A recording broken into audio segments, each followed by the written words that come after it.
मैं उमेश कुमार साहू आप सभी का Umesh sir BTK YouTube channel में स्वागत करता हूं। आज हम लोग यहां पर छत्तीसगढ़ लर्निंग रिकवरी कार्यक्रम 2022-23 के अंतर्गत बेसलाइन आकलन के प्रश्न पत्रों का हल करेंगे। कक्षा 8वीं विषय रहेगा यहाँ पे विज्ञान और सामाजिक विज्ञान। तो हम लोग पहले विज्ञान को हल करेंगे और रोल नंबर, विद्यालय कोड, विकासखंड कोड, विद्यालय का नाम और विकासखंड का नाम आप लोग भर लिए होंगे। तो इसमें हमारा जो पहला सवाल आता है उसको देखते हैं। पौधों के कोई दो भाग के नाम खालिस्तान और खालिस्तान है। तो इसमें हम लोग फल, फूल, तना, जड़, पत्ती इत्यादि लिख सकते हैं। आप लोग जो भी लिखे होंगे सही होगा। मतलब इसमें 5 भाग होते हैं तो इसमें 2 भाग आप कोई भी लिख सकते हैं। हमारा हृदय 1 मिनट में खालिस्तान बार धड़कता है। तो हमारा हृदय 1 मिनट में 72 बार धड़कता है।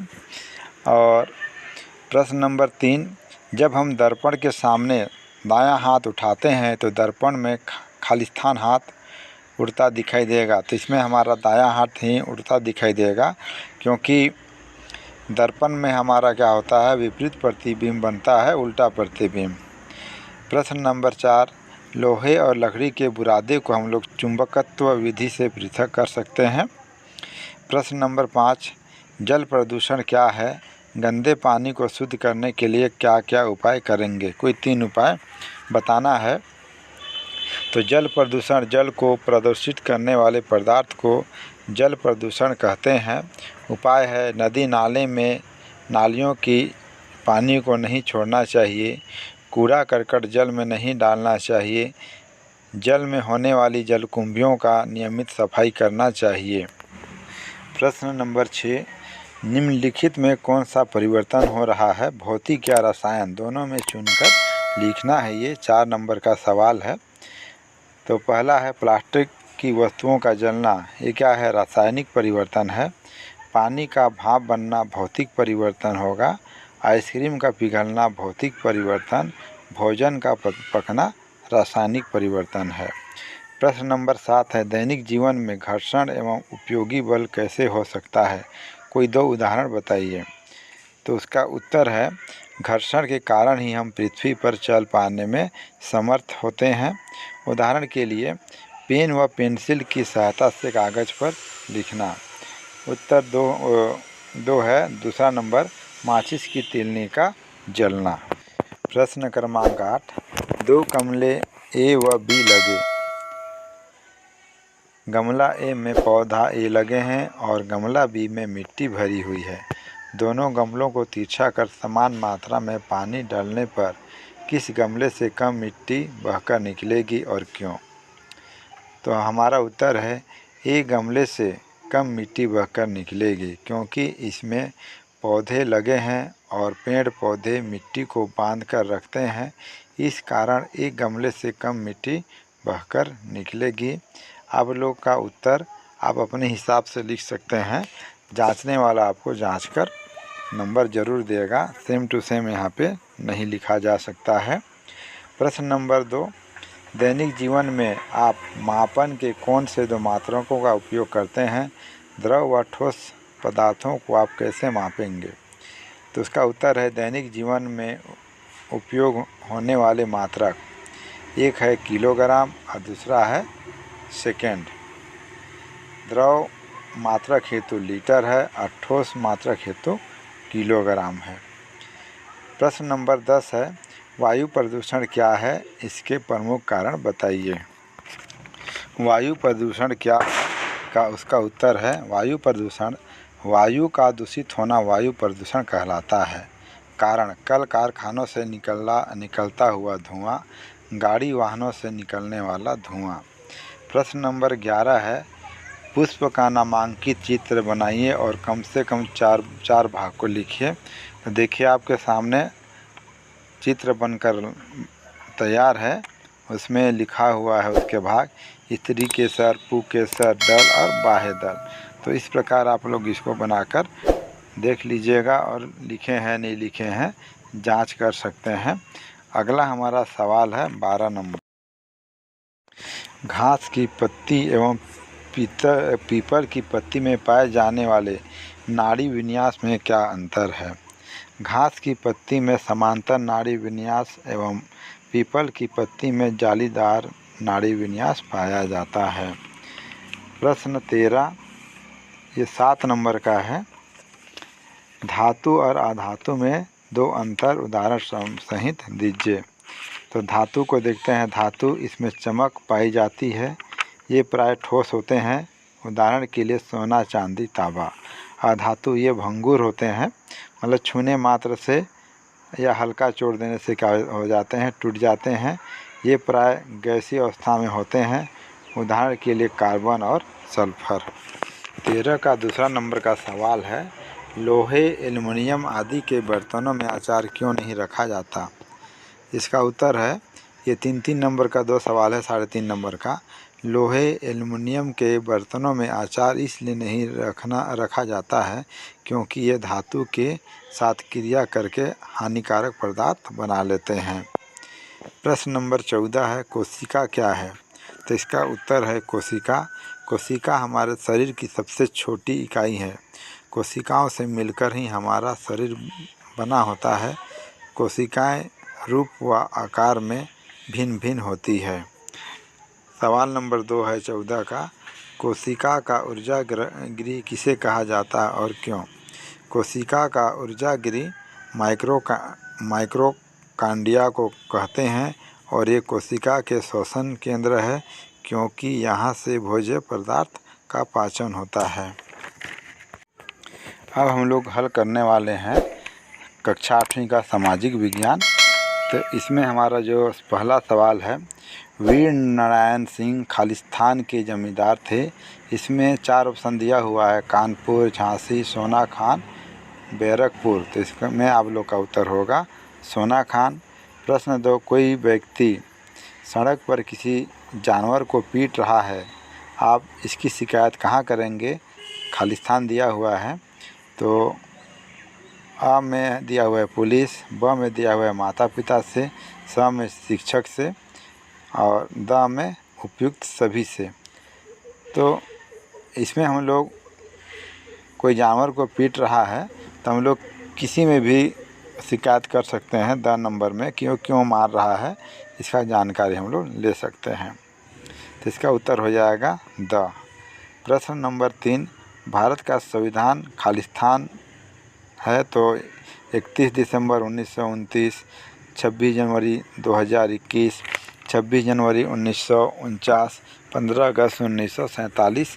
तो इसमें हमारा उत्तर हो जाएगा 26 जनवरी 1950।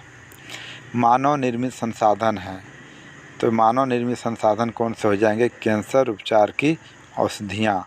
इसमें दिया हुआ था कैंसर उपचार की औषधियाँ, झरने का जल, उष्णकटिबंध वन और मृदा। ये सब को हम लोग नहीं बना सकते हैं, इसलिए हमारा उत्तर क्या होगा? कैंसर उपचार की औषधियाँ। प्रश्न नंबर 5 में देखिए, बगल में एक चित्र दिया हुआ है, काले कलर में, ब्लैक एंड वाइट है। यह किसका चित्र है? तो ये किसका है? ये लॉर्ड डलहौजी का है। इसके द्वारा चलाई गई हड़प नीति को लिखिए। तो इसका उत्तर है, लॉर्ड डलहौजी द्वारा चलाया गया हड़प नीति बहुत छोटा सा जगह दिया हुआ है, इसलिए एकदम शॉर्टकट में लिखा गया है। यदि किसी राजा का पुत्र नहीं होता था तो वह उससे अपने राज्य में मिला लेता था। मतलब जो लॉर्ड डलहौजी था, किसी राजा का बेटा नहीं होने पर वो उससे अपने राज्य में मिला लेता था, उसका उत्तराधिकारी कोई दूसरा नहीं बन सकता था। प्रश्न नंबर 6 है, अकबर की धार्मिक नीति का वर्णन कीजिए। अकबर ने धर्म को राजनीतिक से अलग रखा।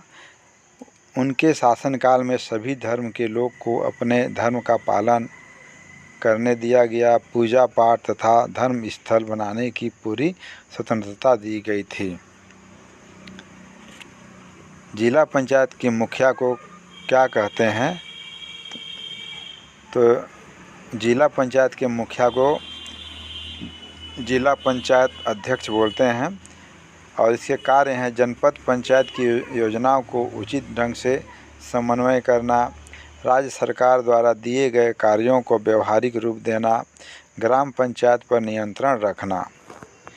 प्रश्न नंबर 8, भारत के वर्तमान राष्ट्रपति का नाम लिखते हुए उनकी किन्हीं 3 शक्तियाँ को लिखिए। भारत के वर्तमान राष्ट्रपति का नाम द्रौपदी मुर्मू है। हम लोग द्रौपदी राष्ट्रपति के नाम से पहले महामहिम डालते हैं, लेकिन जगह छोटे होने के कारण मैं यहाँ पर नहीं डाला हूँ। अब लोग कभी भी राष्ट्रपति का नाम लिखेगा तो महामहिम जरूर लिखेगा, मतलब नाम से पहले। उसके शक्तियाँ हैं कार्यपालिका शक्ति, विधायी शक्तियाँ, न्यायिक शक्तियाँ। प्रश्न नंबर 9 दिया हुआ है, इसको पढ़ना है और उत्तर देना है। बिरसा का आंदोलन जनजातीय समाज को सुधारने का आंदोलन था। उन्होंने मुंडाओं से आह्वान किया कि वे शराब पीना छोड़ दें, गांव को साफ सुथरा रखें और डायन एवं जादू टोने में विश्वास ना करें। यहाँ ध्यान देने वाली बात यह है कि बिरसा मिशनरियों और हिंदुओं जमींदारों का भी विरोध किया। वह उन्हें बाहर का मानते थे जो मुंडा जीवन शैली को नष्ट कर रहे थे। ऊपर लिखे गए अनुच्छेद पैराग्राफ को पढ़कर निम्नलिखित प्रश्नों के उत्तर दीजिए।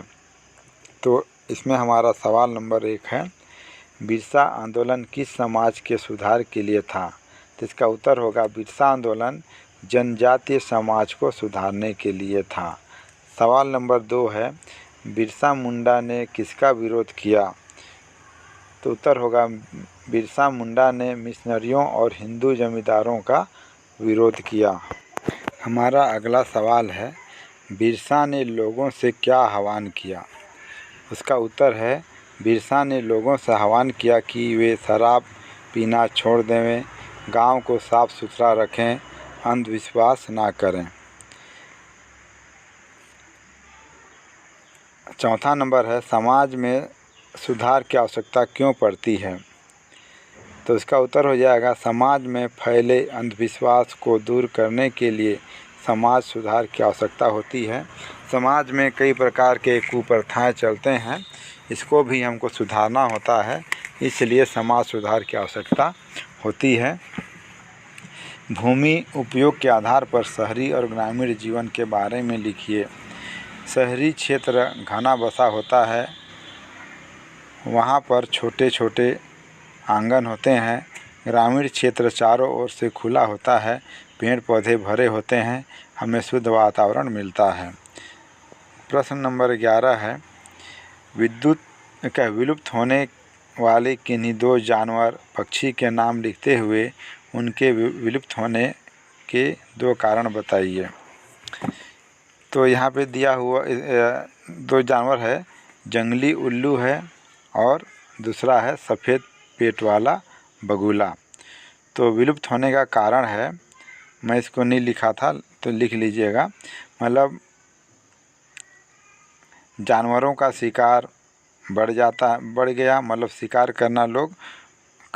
करने वाले लोग बढ़ गए और इनका संरक्षण नहीं हो पा रहा है और दिन ब दिन क्या हो रहा है, जंगल छोटा होता जा रहा है, जिसके कारण इन्हें रहने का आश्रय भी नहीं मिल पा रहा है, जिसके कारण ये जानवर क्या हो जा रहे हैं, विलुप्त हो जा रहे हैं। प्रश्न 12 है, पृथ्वी की 2 गतियाँ घूर्णन व परिक्रमण को निम्न तालिका में समझाइए। यहाँ परिभाषा भी देना है। घूर्णन गति अपने अक्ष पर घूमना, इस गति में लगने वाला समय 24 घंटा है। इसमें क्या प्रभाव पड़ता है, दिन रात होते हैं और मतलब इसी का है परिक्रमण गति में सूर्य की ओर घूमना एक अक्ष पर, इसमें लगने वाला समय है 365 दिन, अलग अलग भी हो सकते हैं। इस गति का पृथ्वी पर क्या प्रभाव पड़ता है, मौसम परिवर्तन होते हैं। और प्रश्न नंबर 13 है, निम्न प्रश्नों के उत्तर दीजिए। ईसाई धर्म का ग्रंथ का क्या नाम है? तो इसमें हो जाएगा बाइबल। ईसाई धर्म ग्रंथ किस भाषा में लिखा गया है? इसका आंसर हो जाएगा कुरुक। मार्टिन लूथर ने कौन सा आंदोलन चलाया था? धार्मिक आंदोलन चलाया था। धर्म सुधार आंदोलन किसे कहते हैं? पूर्ण भक्ति धर्म प्रचार। मतलब इसमें पूर्ण धर्म का है, भक्ति भाव से ओतप्रोत होते हैं। मार्टिन लूथर ने अनुयायियों को प्रोटेस्ट क्यों कहा गया? तो विरोध और प्रतिवाद। ये लोग क्या कर रहे थे? धर्म का विरोध और प्रतिवाद कर रहे थे। प्रश्न 14 अंतिम सवाल है, आपकी शाला की कक्षा में हाजिरी रजिस्टर में बालक बालिकाओं का नाम सम्मिलित रूप से शब्दकोश डिक्शनरी के पैटर्न ए से जेड के क्रम में लिखे हुए हैं। यह उदाहरण किस मौलिक अधिकार को दर्शाता है? तो इसका उत्तर हो जाएगा, यह हम दर्शाता है समानता का मौलिक अधिकार। प्रश्न नंबर 2 है, मौलिक अधिकार से आप क्या समझते हैं? तो उत्तर हो जाएगा, मौलिक अधिकार भारत के संविधान के भाग 3 में वर्णित भारतीय नागरिकों को प्रदान किए गए अधिकार हैं। प्रश्न नंबर 3 है, भारत के नागरिकों को प्राप्त मौलिक अधिकारों के नाम लिखिए। तो इसका उत्तर हो जाएगा, भारत के नागरिकों को प्राप्त मौलिक अधिकारों के नाम है समता का अधिकार, स्वतंत्रता का अधिकार, शोषण के विरुद्ध अधिकार, धर्म की स्वतंत्रता का अधिकार। अगर आप लोग हमारे YouTube चैनल में नए हैं तो ज़रूर हमारे चैनल को लाइक एवं सब्सक्राइब कर दें।